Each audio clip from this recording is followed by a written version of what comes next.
Now it's time for Straight on the Point with Jesse T. from some undisclosed location somewhere in the world. Now, ladies and gentlemen, here's Jesse T. Well. It's good to be back.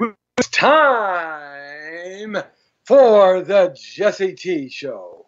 We are live in person on the air and everywhere from the community to the world. Good to have you along with us here on the Jesse T Show today as we're broadcasting deep in the bowels of the Jesse T clan compound, somewhere off in California.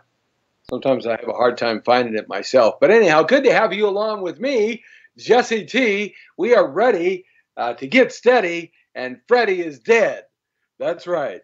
Well, Curtis Mayfield. That's what we're talking about. I always like the music of Curtis Mayfield. Okay, guys, I'm going to have a good time today. Hey, I'm bringing on people from Facebook.com/Jesse Torrero already. They're lining up red hot and rolling. And also folks from Instagram Live at Jesse Torrero. And we're also bringing on people on Periscope and Twitter and LinkedIn, as well as Google Plus and Pinterest, Reddit, Diggy, Tumblr, Skype.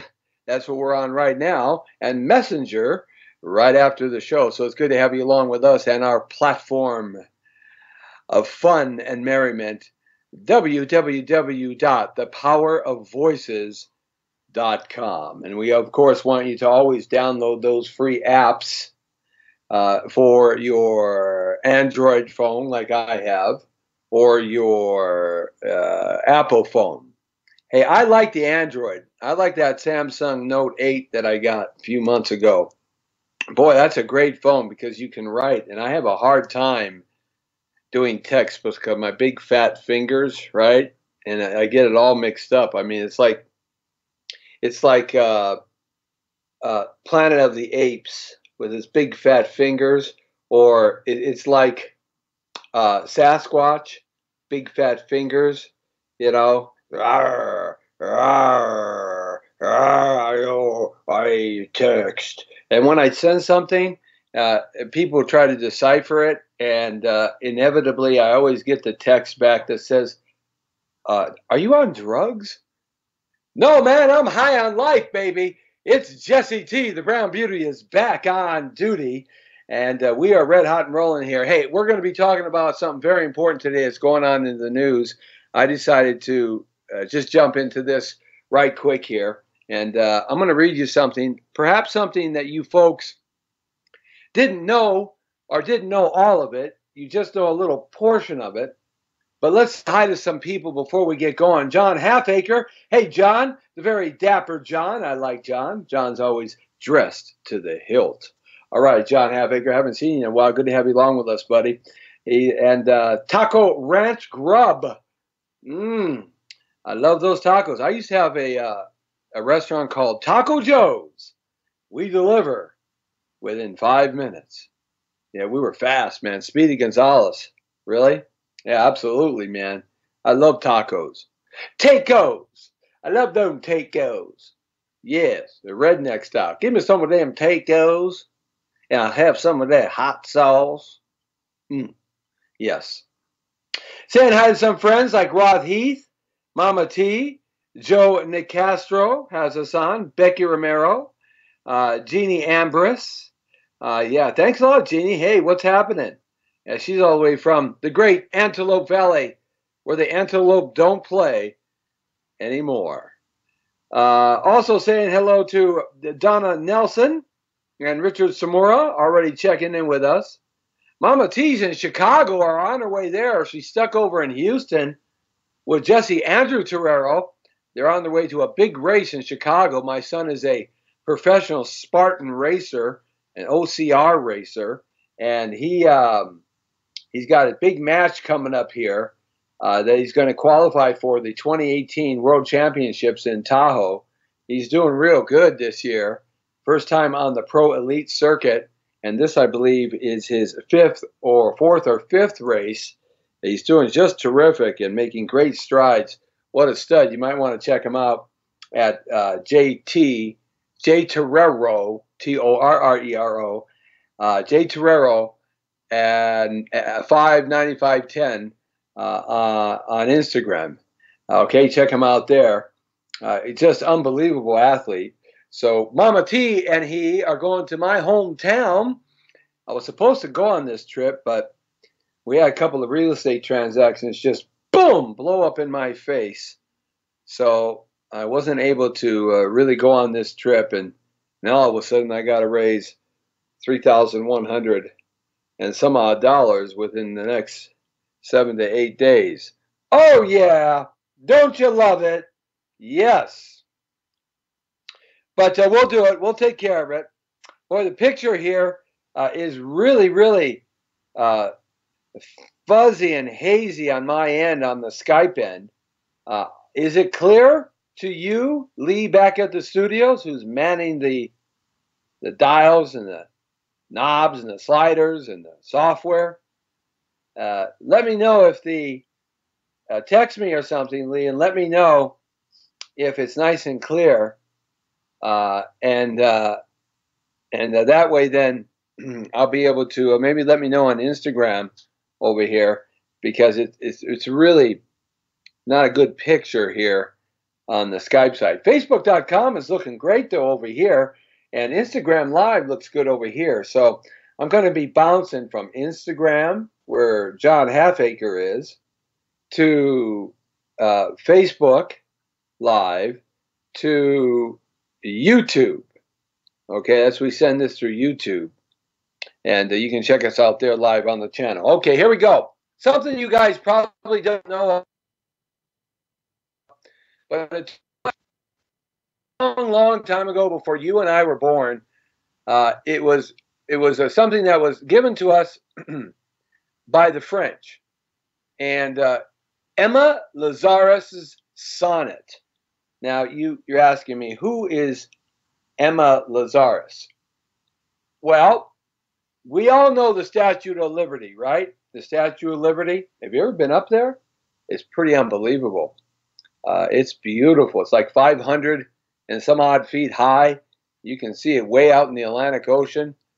And when they turn that torch on, it's beautiful. But nevertheless, the Statue of Liberty was given to us by France. Now, here's something that you guys don't know. There was a huge depression in America in 1893. It actually started taking place in the 1870s, but it hit hard in 1893 and 94, part and due because of the Civil War. We still had major debt, though the Industrial Revolution had been kicking in for about 30 years. We still had a lot of major debt in this country. And then there was a big agricultural explosion of bad food that started in Argentina, of all places, and then went over to Europe and hit their big farmland, and then came over here to America. And there was a big run on gold and silver here from everybody all over the world. And we were put into a major, major depression of 1893, 94. That's about when Grover Cleveland became president of the United States of America. So they gave us this statue in France. And they made this beautiful statue, and they sent it over on a boat with this beautiful plaque. And they gave us this statue, and it's at Ellis Island, and that's where all the immigrants used to come through from Europe. 1 million people a year were coming through from Europe. Right after the Civil War, about 500,000 people a year were coming to America from Europe. And then in the 1890s, it boosted up into the turn of the century to about 1 million people a year were leaving Europe as fast as they could, because there was a major depression going on over there. It was hard to come by food, and people were starving, and health issues. So they came to America following the Statue of Liberty, which was delivered to us with this terrific, wonderful, wonderful saying on it. Lazarus's poem. And it's really something. And I'm going to read the whole thing, because a lot of you have only heard one portion of it. She actually called this the new Colossus. Colossus was a giant statue in Greek history. I mean, it was huge. That when you went into Athens, you saw Colossus, uh, which was gigantic in Greek history. The Statue of Liberty isn't as tall as Colossus, but it was the new Colossus, and we got it here in America. Not like the brazen giant of Greek fame, with conquering limbs, astride from land to land. Here at our sea-washed sunset gates shall stand a mighty woman with a torch, whose flame is the imprisoned lightning, and her name, Mother of Exiles. From her beacon hand glows worldwide welcome, her mild eyes command the air-bridged harbor that twin cities frame. Keep ancient lands, your storied pomp. Cries she with silent lips, give me your tired, your poor, your huddled masses, yearning to breathe free, the wretched refuse of your teeming shore. Send these, the homeless, tempest tossed to me. I lift my lamp inside the golden door. Is that beautiful or what? Unbelievable. Unbelievable. That's Emma Lazarus's poem, her sonnet. I'll read it one more time. Not like the brazen giant of Greek fame, with conquering limbs astride from land to land. Here at our sea-washed sunset gates shall stand a mighty woman with a torch, whose flame is the imprisoned lightning, and her name, Mother of Exiles. From her beacon hand glows worldwide welcome, her mild eyes command the air-bridged harbor that twin cities frame. Keep ancient lands, your storied pomp. Cries she with silent lips, give me your tired, your poor, your huddled masses, yearning to breathe free, the wretched refuse of your teeming shore. Send these, the homeless, tempest tossed to me. I lift my lamp besides the golden door. Beautiful, isn't it? And that they came, millions and millions and millions of people. Now remember, I spoke about the big depression that was happening in Europe. Well, let me tell you something. A lot of the people left Europe because they couldn't eat. They couldn't get a job. They couldn't be healthy. There were still kings and potentates. It was still a monarchy system. Not till World War I in 1913 did the monarchy system end in Europe. There were still peasants, eon and eons of peons, and kings and their aristocrats who lived beyond your mortal understanding. So the people came, and they came here, and they came to start a new life. They came by themselves. They came with their husbands and wives. They came with their family if they could afford it. They came, they sent their children when they couldn't afford it. They sent their little ones, their boys and their girls, their teenagers. Go to America. Don't come back. Cross the great Atlantic abyss and never come back. Start something new for yourself, young man, young woman. Families broke apart, never saw each other again, only through correspondence because life was tough. When they arrived at Ellis Island. Everybody came through Ellis Island. Everybody came through Ellis Island on the East Coast. They got off the ships and they were checked for health matters. And the ones that they were really unhealthy, they quarantined. And the ones that the papers weren't right, they sent back on the ship back to Europe. And the ones that didn't get healthy after quarantine, they sent them back on the ships to Europe. If you had a criminal record or you looked like you had a criminal record, they sent you back on a ship to Europe. They stopped you from entering this great nation. You had to have a sponsor. You had to have a job. You had to have a place to live that you could call your own address. You had to have someone that would help you start. And they came. Go across the great Atlantic, young man. Go west and never come back. Start your life new, young lady.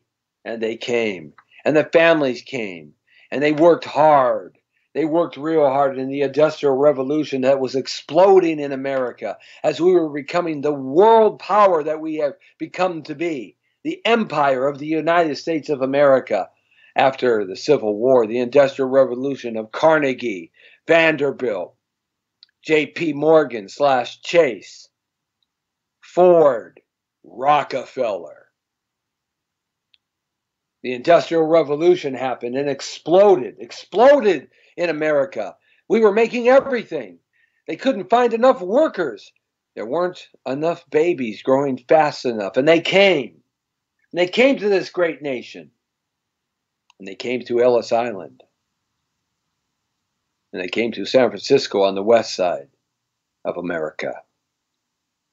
1 million strong every year. 1 million new souls. And they filled the factories with jobs that they had. And they filled the neighborhoods with addresses that they had. And they were sponsored. And they made money. 20 hours a day. Men, women, teenagers, old people. And it was tough. It was tough. Cold winters, rainy winters, hot summers, humid summers. No food. Not a lot. Wore out shoes. Wore out hands. Wore out nerves.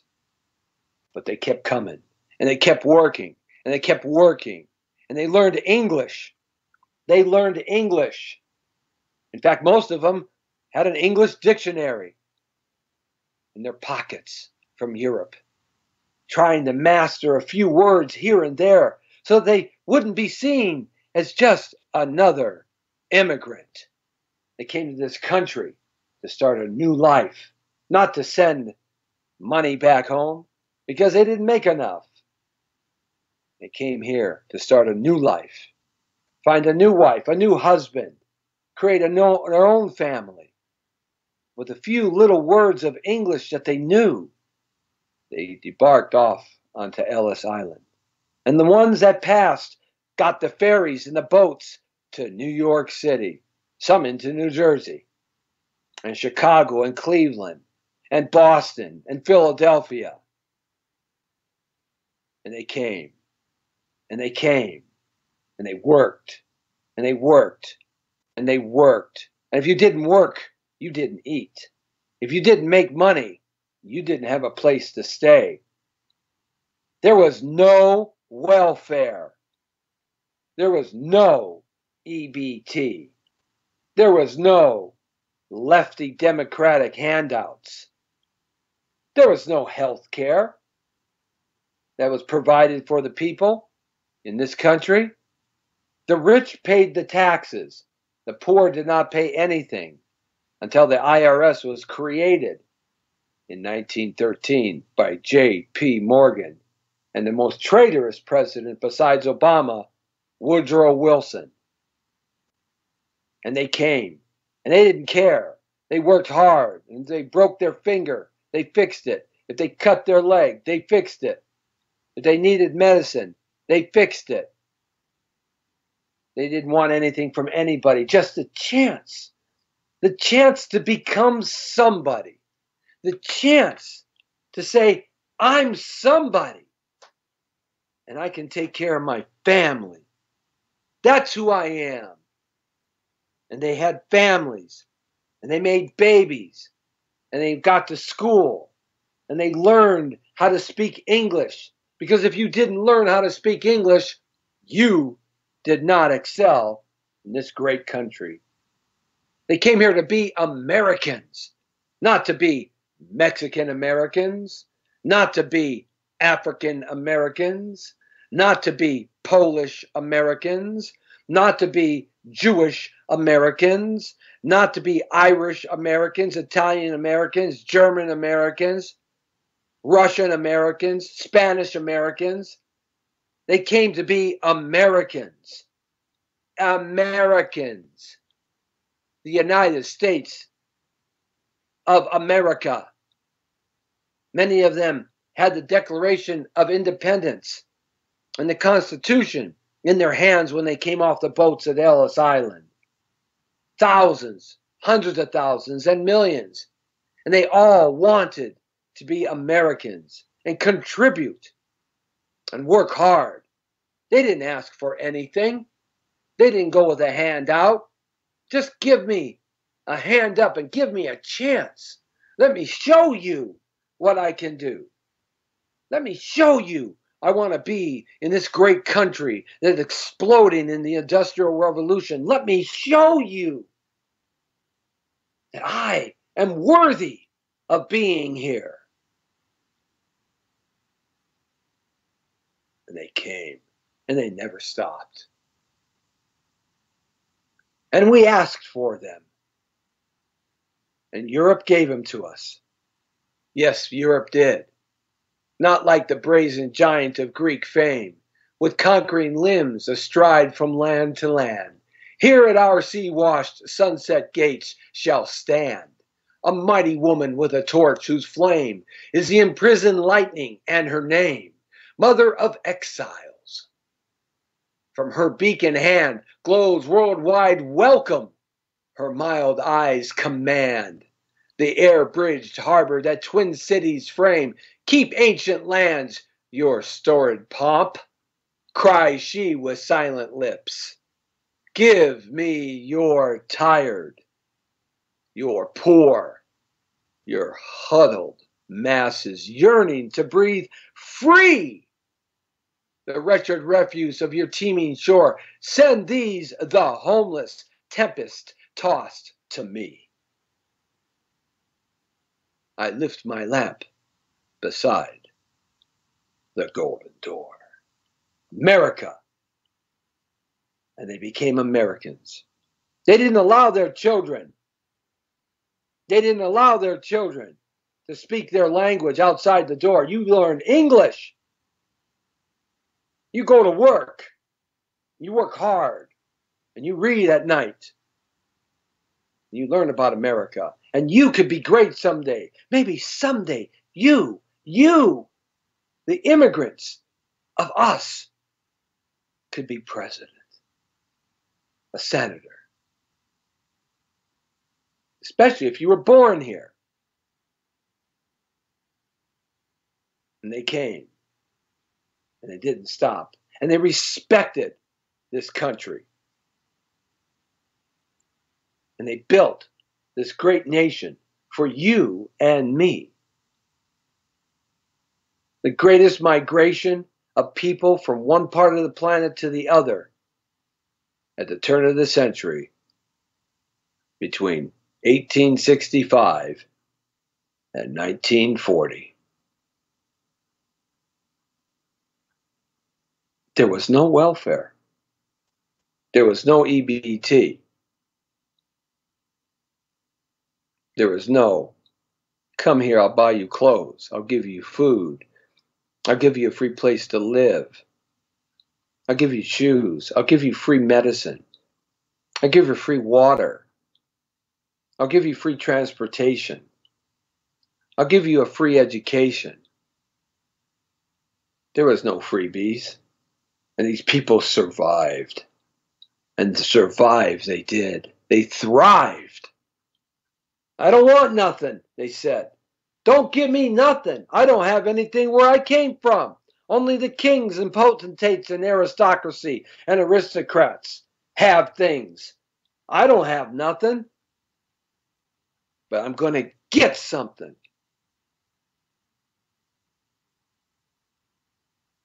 Some failed. Some succeeded. They failed and succeeded and failed and succeeded and failed and succeeded. People lived, people died. Life went on the greatest place of God's blue-green earth, the United States of America. And why did they come here? Because like Ronald Reagan said, we are the shining city on top of the hill. And we are the only ones left on the planet Earth that provides the opportunity for those that are willing to pay the price. And that's hard work. What's the difference between that time and now? I thought about this over last night, watching all these fake news media pictures of children in cages, whining and crying and screaming, and the sad faces of their parents. And I thought to myself, who are the abusers? Pelosi, Frankenstein, Feinstein, that lunatic ex-secret agent guy?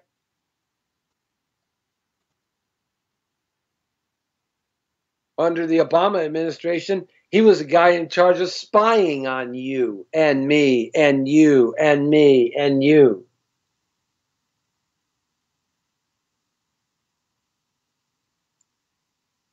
I thought about this and watching this, and I said, who is the abuser? Who's the criminal?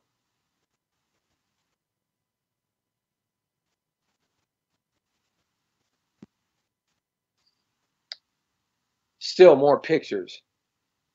Crying, whining children. And I said, you know, for 50 years, since the end of World War II, 70 years,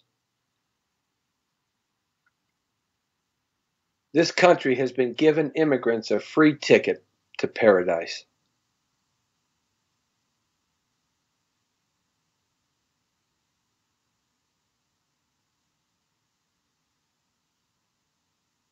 Lyndon B. Johnson, President Johnson, created what's known as the Great Society. He essentially funded the welfare system, and he did it so white poor people in the South would vote for him, not black people, not Mexicans or Latinos. He wanted the Democratic vote. Once you get on welfare and EBT and you don't have to do anything for your money, you think you're going to go work?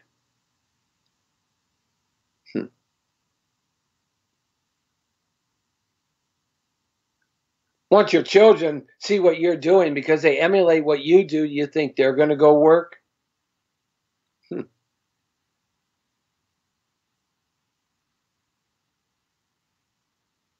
We have the largest welfare system. It's unbelievable. 100 million people on welfare and EBT checks. That's a third of America's population. Now they're getting off now faster because this president, Donald Trump, has got guts. He's saying what everybody's thinking. Been thinking for 50 years. He's just got the huevos to say it. He doesn't succumb to the pressure of the fake news media. He doesn't succumb to the special interest groups, which are special interest groups. They're so small.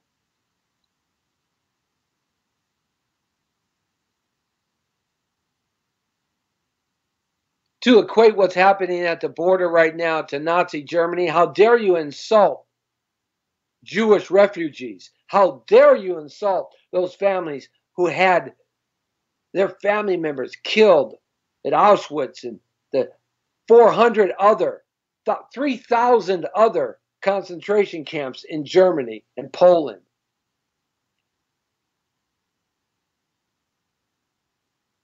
I knew men that had tattoos on their arms because they were children in concentration camps. And they saw their families, their mothers, their brothers, their daughters get killed. There's nobody taking these children and taking them away from their parents forever? How dare you even make the bridge to say this is like Nazi Germany and concentration camps? How dare you insult those that actually lost people? Because when you were gathered up by the Nazis, the Germans, they took the children and put them on this line, and they took the adults and put them on this line. They separated the men and the women, and they knew right from the beginning that they were never going to see their families again.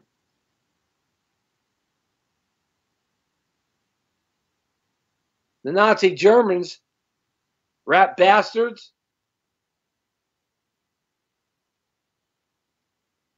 they had a predetermined plan to kill everybody. Work you to death in slavery, starve you out, disease you out, and then kill you. You can't equate that to that. How dare you?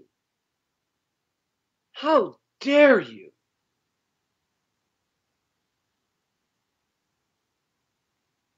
Those pictures that they see at the border that we all saw this last 3 or 4 days, a week, whatever, whatnot, those pictures, they're held in there for a day or two.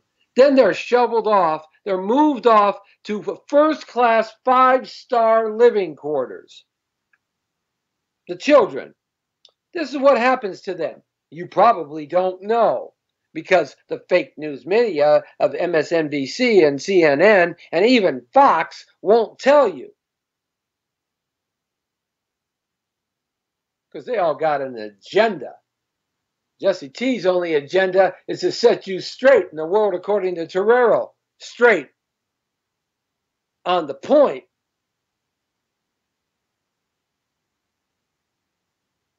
They take them. They register them in, the children. Then they take the children to what equates basically like an educational summer camp area that can hold 1,000 kids, many of them, if they need them. First off, they clean them up, get them brand new clothes, brand new Nike shoes, brand new sneakers, brand new Levi's, brand new threads. They give them a haircut. They check their teeth, their eyes, full medical exam. If they're not feeling well, they get the best medical treatment from the finest doctors. If they have some disease that's really, really bad, they're taken to the finest hospitals.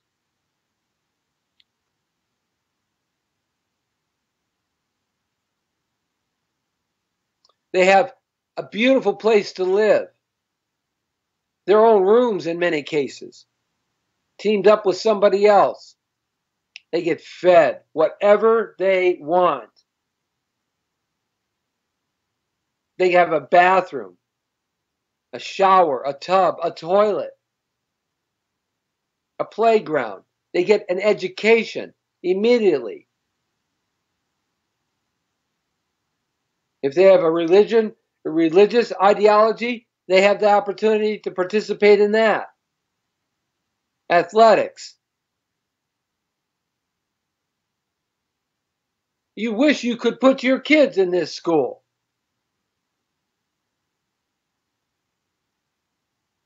Why don't they show that? Why don't they show all the toys and the computers? Why don't they do that? Why don't they show that stuff?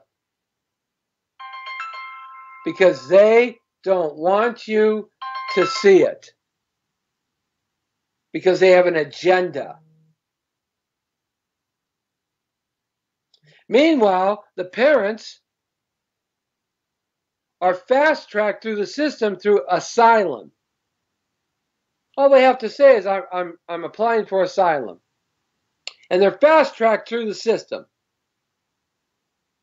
So the reunification of children who are well taken care of, security, everything. And their parents get constant and consistent updates, as well as the children. In fact, in some cases, They get cell phones, a computer to talk to their parents. Oh, you didn't know that, did you?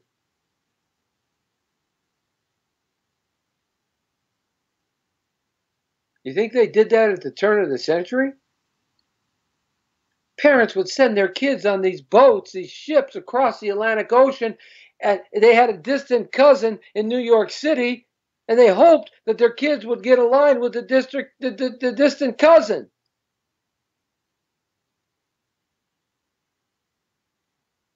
They didn't give them all that. Kids went to work when they were 9, 10, 11 years old on the assembly lines and the steel mills and the ore plants and the wood mills and the textile mills. They went to work.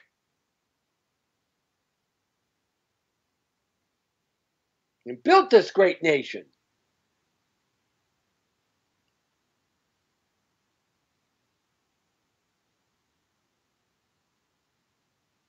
But who's the problem here? The problem has been President Obama, Congress, and the senators. The problem has been President Bush, Congress, and the senators. The problem has been President Clinton, the Congress, and the senators. The problem has been President Bush, the Congress, and the senators.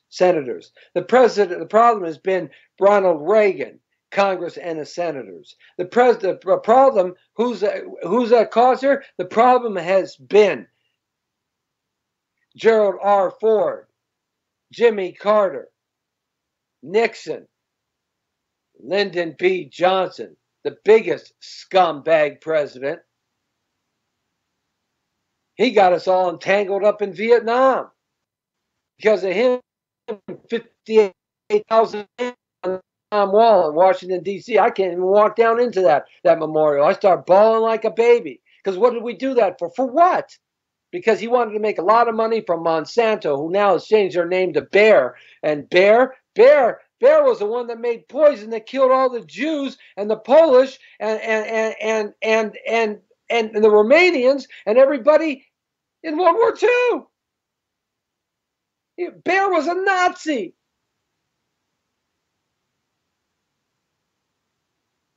Oh, I wish you people would just do some homework.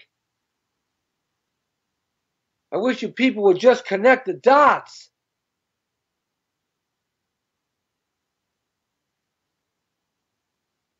Connect the dots and the picture forms in front of you. A, B, C. JFK, he wanted to take us out of Vietnam and get rid of the Federal Reserve, the most evil financial empire on the planet Earth, run by the Rockefellers and the Rothschilds.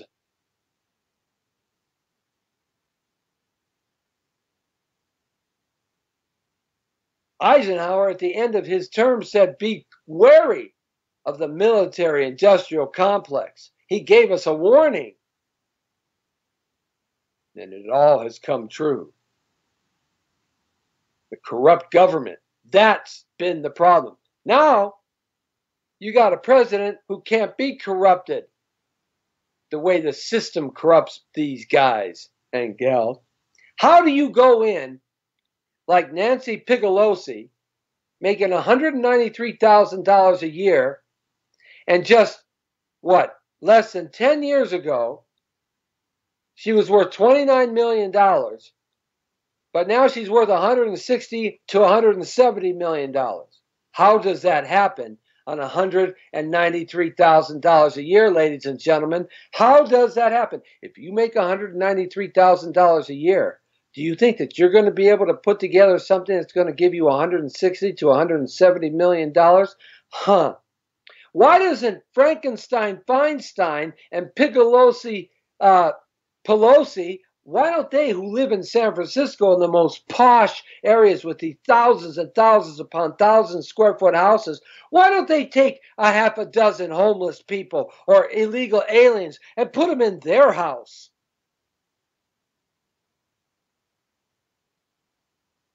Hypocrites. They can certainly afford it because they don't put their money where their mouth is because they're hypocrites.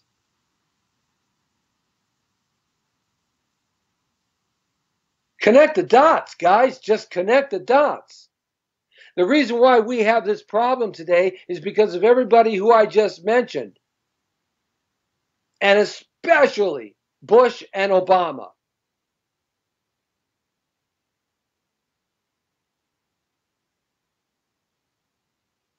They just let it flow like a dam that broke.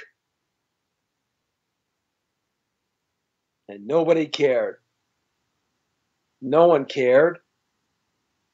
Congress didn't care. The Senate didn't care.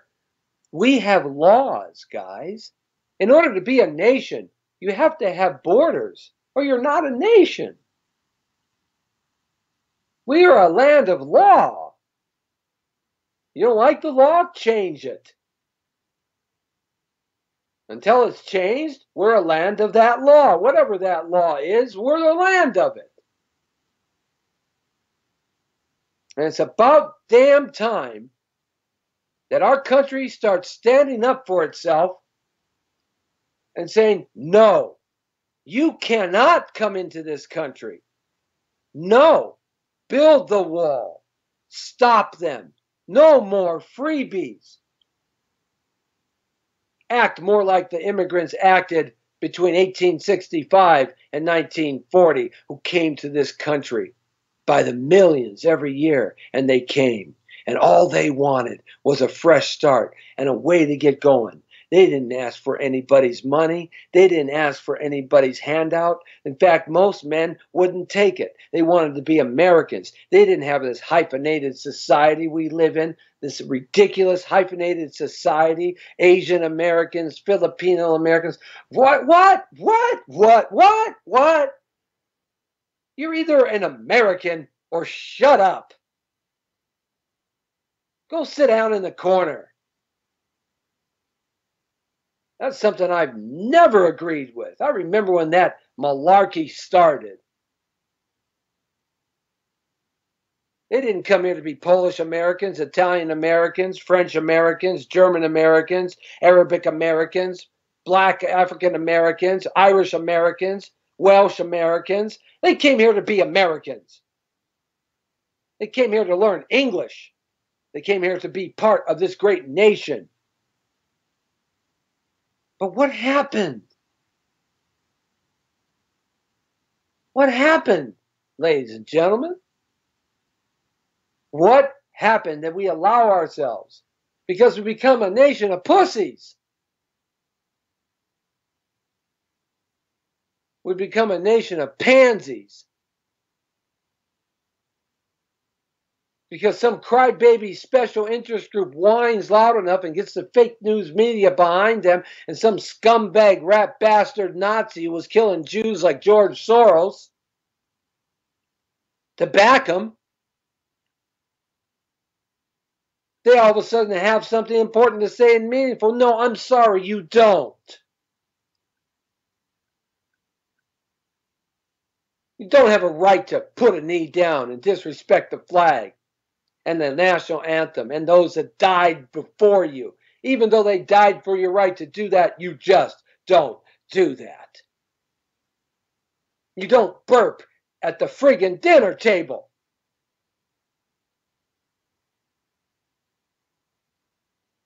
You get up off the dinner table, excuse yourself, go to the bathroom or outside and burp outside.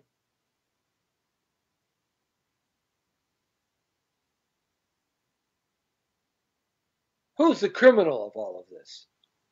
Well, we know the progenitors of all of this, the pusher-ons of all of this, the politically correct lefty lunatics, liberal losers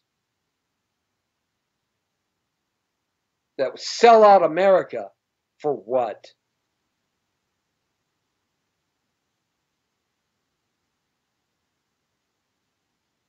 We will have no nation if we don't protect our borders. And 100 years from now, your offspring won't like it. See, that's what they want, the elitists and the globalists. This is what they want, the corrupt government. And I don't care what side of the party you're on. If you're a right-winger, nuthead conservative who thinks opposite what I'm talking, you're crazy. You're as good as a traitor in my book.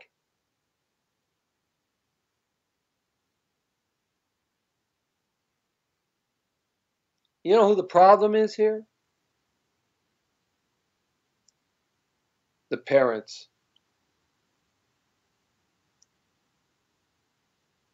The parents. Mexico. They could stop it. Mexico has the hardest immigration laws in the world. They could stop it, but they don't.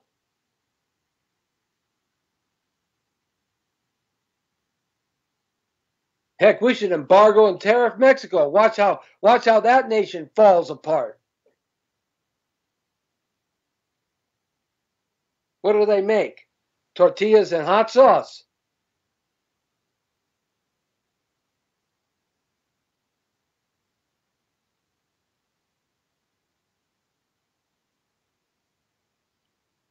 The parents. If you're a parent and you travel across a country to get to another country, knowing you're going to break the laws and you're going to come across the border illegally, and there's a chance that your children are going to die in the friggin' desert, what the hell kind of parent are you?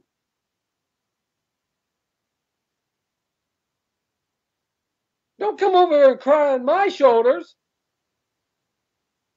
You're responsible for your children. I'm not.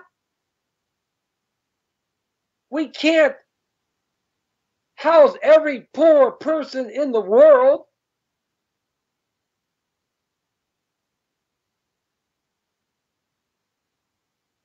We have to have laws. You want to come to this country? Come to the law way.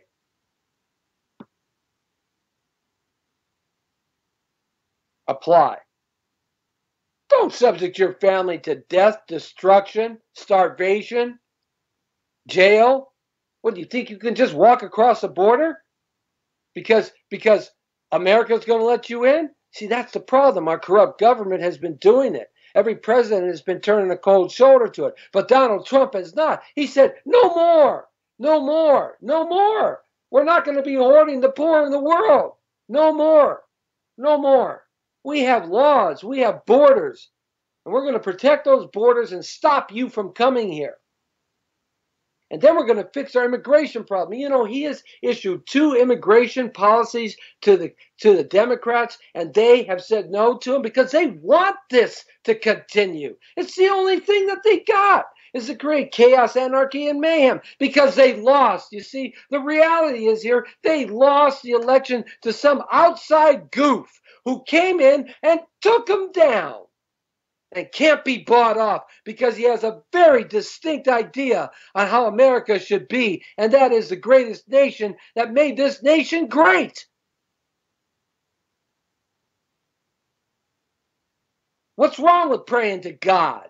What's wrong with protecting our borders? What's wrong with keeping bad people out? What's wrong with people who break the crimes? You break a crime in this country, they're going to take your kids away. You understand that? You get a DUI, your kids are going away because they're going to say you're an unfit parent. Why should these people get any kind of concern or consideration? And we are giving them consideration. My goodness, their children are put up in 5-star hotel places. And they're getting the fast track. But oh no, the DNC, the Democrats, the lefties said no, no, no, because they don't want to fix the problem, because he's an outsider. He's not the political professional that all these other yahoos are, that go in making $193,000 a year, and in 10 years, they're worth $170 million. Are you kidding me? Go figure. Come on. Don't you wish you had a gig like that? Heck, I got to come up with $3,200 between now and the 29th of this month. And I'm scratching my head going, okay, Jesse T, where are you going to get it? You already came up with like $7,000 this month. Where are you going to get $3,200? Surprise me in the morning. Be nice to be worth $170 million, wouldn't it? Maybe I should run for friggin' Congress.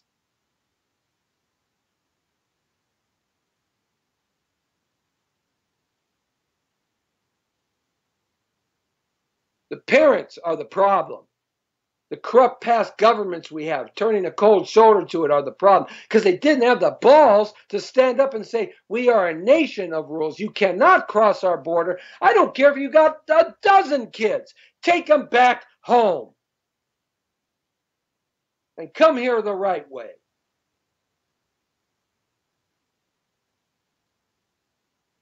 You parents that have allowed yourself to drag your families and potentially put them in danger with coyotes and human traffickers. Oh, they love that in Mexico. That's why they don't dump it, because their government is so freaking corrupt. You know how many teenage girls that they capture, kill the families, and dump into human trafficking? It's like rustlers in the old Western days here in America. The cattle rustlers, right? The bandits and rustlers that cull out the cows and the beef. They do that on that long string. Oh, but they don't talk about that, do they? I've been fighting human trafficking for almost 10 years. They don't talk about that, do they? Kill the parents, take the kids. Babies, too. Incarcerate them. Turn them into sex slaves and body part slaves. They don't talk about that, do they?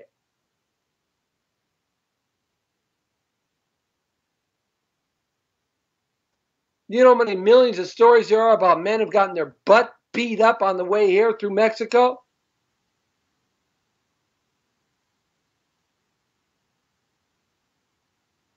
No, sorry. You can't come to this country illegally. And I don't care if you have 10 kids, 1 kid, or no kids. You can't. And if you do, you're going to get arrested. And when you get arrested, they're going to take your children and they're going to put them in a really nice place. And then you're going to get a chance to get a fast track in. As long as you don't have a record and you aren't a criminal, and you're going to be reunited with your kids on your way to becoming a citizen. Oh, they don't talk about that, do they? Because the ones that control the power and the money don't want it to change. An outsider who many thought would never win, beats your ass. Fair and square. And he spent a lot of his own money. He's just smart. He's a solutions guy. He's a businessman. And you just can't stand it. You hate him just because. Because you just might lose your job in government. You just might be caught out on the carpet in government.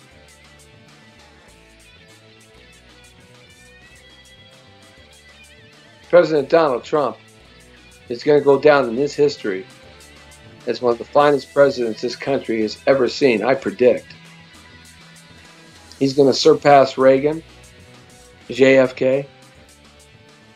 50 to 100 years from now, they're going to look back on his presidency and said, yeah, if America changes like it has been and continues on, yeah. But I'm afraid what's going to happen when he's out of office after he gets reelected, the swamp is going to come back. The stinky swamp.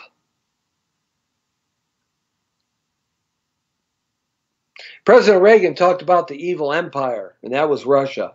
The evil empire is Washington, D.C., and all those that participate in it, that allow our rules not to be obeyed by the world, thus encouraging people from other parts of the planet to put their families at stake and their lives at stake to come to our borders and just come across.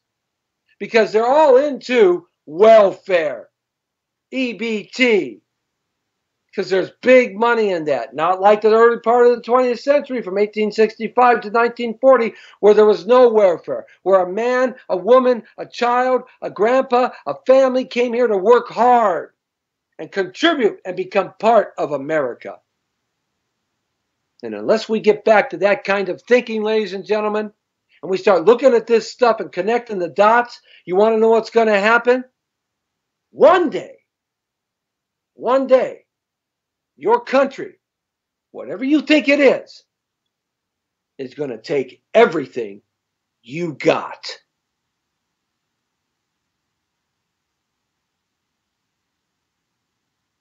The Jesse T Show is always on duty, looking out for you and me. What can I tell you? It's just me, Jesse T. Hey, good luck to you. Check us out on Facebook.com/Jesse Torrero. At Instagram Live, Jesse Torrero. On YouTube, our YouTube channel, Jesse Torrero. Also, thanking those who check us out on Twitter and LinkedIn and Google Plus and Pinterest and Reddit, and also Blogger and Skype and Messenger and thepowerofvoices.com. Tomorrow, catching the vibe. We're going to be checking out. Dan the Man and I are going to be hitting the road, Jack, for something real fun and exciting as we catch the vibe tomorrow right here on the Jesse T Show, live at 5. Pass the word. Thanks a lot. The Brown Beauty is off duty. See ya!